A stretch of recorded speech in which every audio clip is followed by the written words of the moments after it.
The video you've got to see. It shows state police wrongfully arresting 7 innocent people for a crime they didn't commit. 7 sober drivers charged with DUI arrested by different troopers in different parts of the state. It's the latest discovery in Chief Investigative Reporter Jeremy Finley's sobering problem investigation.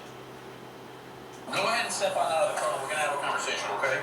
On the evening of June 23rd, Stephanie Fair was about to find out she was in double trouble.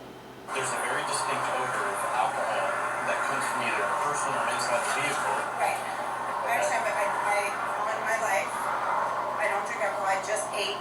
When he started asking me about drinking, I instantly got this feeling in my stomach, like, this is bad.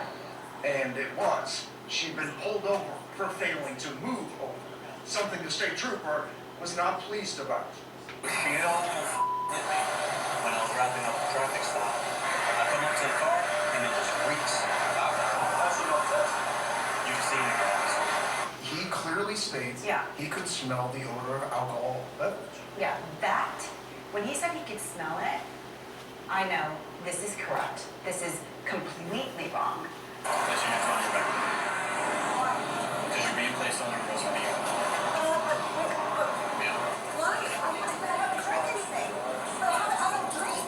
And she was right. Not only did her blood work show she had neither alcohol nor drugs in her system, her attorney got video of where she'd been before being pulled over. That's her getting ice cream. I have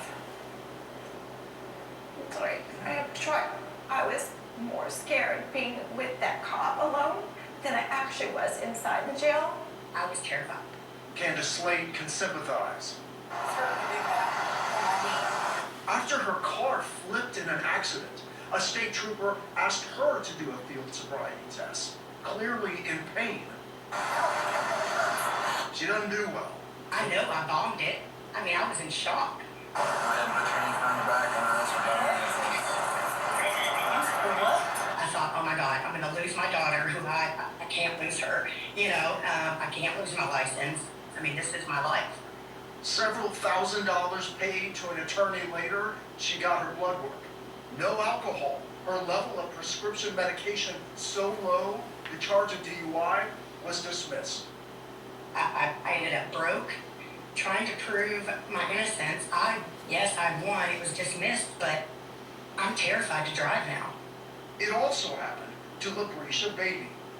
It just had a traumatic impact on me. An employee of NASA, a state trooper charged her with DUI in Giles County. Her blood work later showed she was completely sober. There is a real issue. There is an issue in Tennessee. And it turns out state troopers didn't just wrongfully arrest these 3 women. They also arrested Reed Holley and Henry Esslinger and Keith Von Susten and Thomas Mannis, all arrested for DUI, whose blood work later showed they were sober enough to drive. But those are just the cases of drivers that we found. Turns out there is no data of who's making the false arrests. You may recall, we obtained TBI data that shows 609 people in Tennessee have been arrested for DUI in a 7-year period, whose blood work came back showing they were completely sober. But the TBI tells us they don't keep track of which police agencies are making the arrests. When you look at just the sheer numbers of people, it's clear that we need to do something differently to make sure that this does not continue to happen to anybody.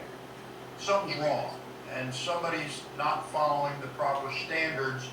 We took our findings to Matthew Myatt, a DUI detection expert in Atlanta. His advice to the state's police agencies? Establish an independent commission to determine the cause.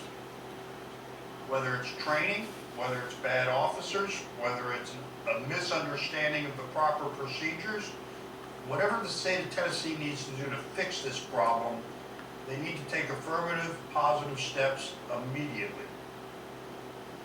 Okay, Jeremy, so many questions after seeing these videos. I want to go back to the first woman who we met in your story. Why did the trooper say he smelled alcohol when the driver was sober? Yeah, Lauren, for 3 days now, we've been asking for an interview with the Highway Patrol to ask those kinds of questions. A spokesman for the THP says they are continuing to review our findings and we continue to press them for an interview. It remains unclear, bottom line, why the trooper said he smelled alcohol. Stephanie Fair says she didn't have any perfume on, she hadn't used hand sanitizer, and the trooper ultimately found no alcohol in her car. Marius? Wow, Jeremy, please continue following these stories.